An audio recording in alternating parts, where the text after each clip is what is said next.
ए और B C वो criminal हो सकता है और क्रिमिनल की कोई जाति नहीं होती है और पीड़ित परिवार का भी कोई जाति नहीं होता है। जो लोग इस घटना में आके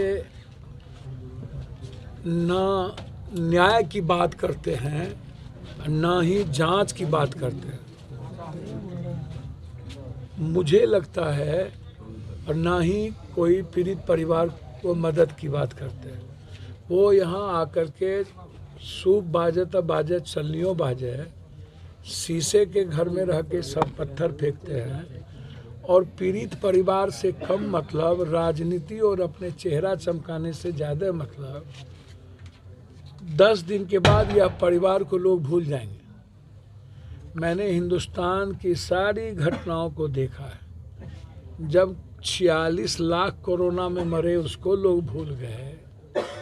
दुनिया में यहाँ लखीसराय तो नरसंहारे का न जिला है हो, एक नरसंहार थोड़े लखीसराय में हुआ है भाई। लखीसराय में तो कितने नरसंहार हुए हैं जिसके हम भागीदार हैं ना भाई। हम तो लखीसराय में नरसंहार के खिलाफ आके आप ही के यहाँ ना बड़ी रैली किए थे। तो एक नरसंहार है यहाँ तो लखीसराय तो जमीन माफिया, बालू माफिया, इसका बारूद है ना ये। और हमाम में सब न नंगे हैं, हर डाल में उल्लू बैठा अंजाम गुलिस्ता क्या होगा। कोई एक थोड़ी दलदल में है, जितने दल के लोग हैं। एक तो क्राइम और क्रिमिनल, जब नेता प्रोटेक्ट करेगा अपने अपने जाति के क्रिमिनल को और क्रिमिनल ही राजनीति का मुख्य केंद्र बिंदु बन जाएगा। विजय सिन्हा जी दूध के धुले हुए हैं या अन्न पार्टी दूध के धुले हुए हैं। आइएगा तो आप जस्टिस की ना बात करिएगा, आप बैठिए धरना पर, आप कहिए कि इस जाइए कोर्ट, या नहीं तो कहिए सीबीआई इंक्वायरी उसको सो मोटो नोटिस ले। यदि सरकार नहीं चाहती है और आप सीबीआई इंक्वायरी चाहते हैं तो आप कोर्ट चलिए और कोर्ट को कहिए कि इसमें हमको सरकार को भरोसा नहीं है और हाईकोर्ट में जाकर के आप रीट फाइल करिए। हर चीजों के, हर मर्डर की घटना में जिस तरीके की बात, मेरा बहुत क्लियर है जनाब कि यदि वो साइको था लड़का तो खुद क्यों नहीं मारा। यदि लड़की के लिए इतना पागल था तो खुद गोली क्यों नहीं मारा। यदि लड़की के लिए पागल था तो दूसरे तीसरे चौथे पांचवें छठे को चिन्हित कैसे किया और क्यों किया। बहुत क्लियर है। या तो वो लड़की को मारता और खुद मारता अपने आप को, या पहले लड़की के लिए इतना पागल था तो वो लड़की को नहीं मार के खुद को मार के खत्म कर लेता। अरे किसी की कोई इज्जत करेगा और किसी के लिए पागल होगा तो हम दूसरों को नहीं मार के तो हम तो खुद मारेंगे ना भाई। या नहीं तो उनको मार के हम भी मारेंगे यदि ज़्यादा पागल है तो। लेकिन उसके पिता ने, उसके भाइयों ने तो ऐसा कुछ भी नहीं कर दिया था, या इसको कोई केस नहीं किया, इस पर कभी मारपीट नहीं हुई। तो घटना कहीं ना कहीं कंफ्यूजन है। सिर्फ डायरी के एक आधार पर ही घटना को एक जगह जाकर के इंड नहीं किया जा सकता। सरकमस्टांशियल बहुत सारे एविडेंस होंगे, एफएसएल की रिपोर्ट है, कॉल डिटेल है, उस वक्त जहां पर घटना हो रही थी कौन कौन सा मोबाइल टावर का लोकेशन है, आशीष चौधरी का मोबाइल से किन किन की बातचीत हुई है, कब कब बातचीत हुई है, पूरा डिटेल निकालना चाहिए। और समाज दूध का दूध पानी का पानी करना चाहिए। अपू यादव क्या करेंगे? अरे भैया हम तो मदद ही ना करने आए हैं। हमको क्या मतलब इन दोनों तीनों दल के राजनीति। एक आदमी कह रहा है कि आशीष चौधरी बीजेपी के नेता हैं, विजय सिन्हा जी ने उनको ज्वाइन कराया और उनको साथ में रखा। एक आदमी कह रहे हैं कि जदयू का नेता है। तो ये राजनीति का खेल अखाड़ा थोड़ी है इतनी बड़ी नरसंहार। और नरसंहार को भी आप इतना बड़ा, सरकार को तो अविलंब पहले 20 लाख रुपया परिवार को, और जो लोग जिंदगी और मौत से जूझ रहे हैं उनको फ्री उसकी ज़िंदगी बचाने के लिए हायर सेंटर भेजना चाहिए। उनको सरकारी अस्पताल में रखने की ज़रूरत नहीं है। यदि ज़रूरत होगी तो उनको हायर सेंटर हम भेजेंगे, कल सुबह मिलेंगे, और जितना खर्च होगा उसकी को बचाने का मेरी जिम्मेदारी होगी। सरकार को अविलंब पहले यह बात करनी चाहिए। और सरकार यदि हिम्मत नहीं है तो यार बीजेपी के पास तो पैसे की कमी है नहीं। तो विजय सिन्हा जी, जब आपके लोग आप आंदोलन में मरे थे तो जाके 10 लाख रुपया आप जाके दे आए जहानाबाद में कि बाप रे बाप हम 10 लाख टका दे रहे हैं, मर गया, हार्ट अटैक हो गया, 20 लाख टका दे रहे हैं। आपको तो पूरा देश का पैसा है, इस परिवार के लिए तो सबसे पहले आपको आगे आना चाहिए। 2 दिन सौ रख करके ड्रामा किया, क्या करना चाहिए भैया? मैंने कहा आपको कि मौत पे राजनीति नहीं होनी चाहिए। और इस परिवार की बच्ची का सहारा कौन होगा? 2 बेटी है, अब 8 परिवार और 1 बूढ़ी माँ और 1 छोटी माँ बची।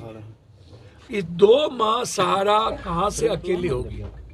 एक दूसरी चीज, मैं बहुत इस मामले में क्लियर हूँ। मैं हाथ जोड़ता हूँ नेताओं से, पैर पकड़ के, कि इस मर्डर को सही ट्रैक की ओर जाने दिया जाए, इसको जातीय रंग ना दे, क्योंकि ये जातीय गोलबंदी से नरसंहार नहीं हुआ है, या किसी के कन्वीनियंस, किसी के कॉन्वेंस से यदि ये नरसंहार हुआ है, या इसमें नगर पालिका के चेयरमैन इन्वॉल्व हैं, तो क्रिमिनल वो है, क्रिमिनल आशीष चौधरी है। यदि परिवार कह रहा है तो वो हैं जिनके लोगों ने चाय बेच करके काम किया। अब उनका दूसरा बात ये है कि वो कह रहा है कि मैं अपनी ज़मीन बेच करके लड़की को पढ़ाया, और वो चाय बेच रहा है उसका परिवार। तो वो ज़मीन कहाँ पर बिका और कब बेचा? 8 महीना पहले। वही बात मैं कह रहा हूँ कि किसको बेचा? तो 8 महीना पहले ही मात्र पढ़ाई हुआ है। उनका कहना है कि शादी कितने दिन पहले हम कर लिए। 3 साल पहले 2 लाख का उनके पास आईफोन है और BMW बाइक भी है। मैं वही बात तो कह रहा हूँ। 14 लड़की से 3 साल पहले रिलेशन खत्म हो गया था, ऐसा चर्चा है। सर मैं कह रहा हूँ कि 8 महीना पहले जमीन बेचा है और रिश्ते हैं 3 साल पहले का, और ये कह रहा है कि मैं जमीन बेच करके उनको पढ़ाया। तो वो दिखेंगे ना कहाँ बेचा। मेरा ये सवाल भी तो है कि जमीन बिकी कब और किसने पैसे दिए? और एक चाय बेचने वाले के पास आईफोन और BMW का मोटरसाइकिल कहां से आया? 10 लाख का। ये जांच, बड़े जांच का विषय तो है ही, और वो लड़का क्रिमिनल है। 3 महीने के अंदर SPD ट्रायल करना चाहिए। उस लड़के पर 2 लाख रुपया अविलंब इनाम रखे। 50,000 रखा गया सर। 50,000 नहीं, 2 लाख का इल्जाम रखे। और इस केस को सबसे पहला हम आग्रह करेंगे कि सरकार इसको न्यायिक जांच करवाए और DIG के नेतृत्व में इसकी जांच हो। कोई दिल्ली जो SIT की जांच हो, यहाँ नहीं। और इसमें बिल्कुल मेरा मानना है कि जिसके पास BMW हो, आईफोन हो, जो चाय बेचता हो, 8 महीना पहले अपने भाई चचेरे या जो भाई से पैसा लेता हो, ये प्लॉट बिल्कुल गलत है। यह संभव है कि वो डायरी में रच करके उस डायरी को, मुद्दे को, मर्डर को डाइवर्ट करने की डायरी में एक बड़ा साजिश था। मैं यह भी मानूंगा कि ये डायरी डाइवर्ट भी है। तो हम एक तो चाहेंगे और दूसरा इन नेताओं से कहेंगे कि ये पनौती नहीं है, ये सब नेता पनौती है। जदयू वाले भी आकर के गाली को एक दूसरे पर आरोप लगा के चले गए कि वो बीजेपी के हैं। ठीक है, वो बीजेपी के हैं, हो सकते हैं, वो क्रिमिनल है ना। और जो लोग जाति जाति की बात करते हैं, मैं उनसे हाथ जोड़ता हूं। ये जाति का सवाल नहीं है, ये हम लोगों के एक परिवार का सवाल है, बच्ची का सवाल है, और हम लोग इसको अपनी बेटी की तरह देखें। इसमें राजनीति ना करें। लग रहा बाप रे बाप, कहां से ही लोग सुभाष चंद्र बोस और भगत सिंह आ गए। लूट लो, कूट खाओ। हम सरकार से पूरे परिवार के लिए हम सुरक्षा की मांग, एक जो बच्चे इनके घर में हैं उनको पूरी, मेरे तरफ से ये जहां पढ़ रहे होंगे और जितना पढ़ेंगे पूरी तरीके से हमारे तरफ से इनके पढ़ने की पूरी मदद, दोनों बच्ची के अकाउंट में 1-1 लाख का मदद, और अभी तत्काल हम इस परिवार को हम पूरी मदद कर रहे हैं और कल ही दोनों के अकाउंट में मदद हो जाएगी। इसलिए आप बेफिक्र रहें, हम इस केस का राजनीतिकरण नहीं चाहते। हम इस केस में कोई हीरोइज्म कैरेक्टर नहीं चाहते। हम इस केस को जस्टिस चाहते हैं, न्याय चाहते हैं, इस परिवार की मदद चाहते हैं और क्रिमिनल को फांसी चाहते हैं। जो सही लोग हैं उसका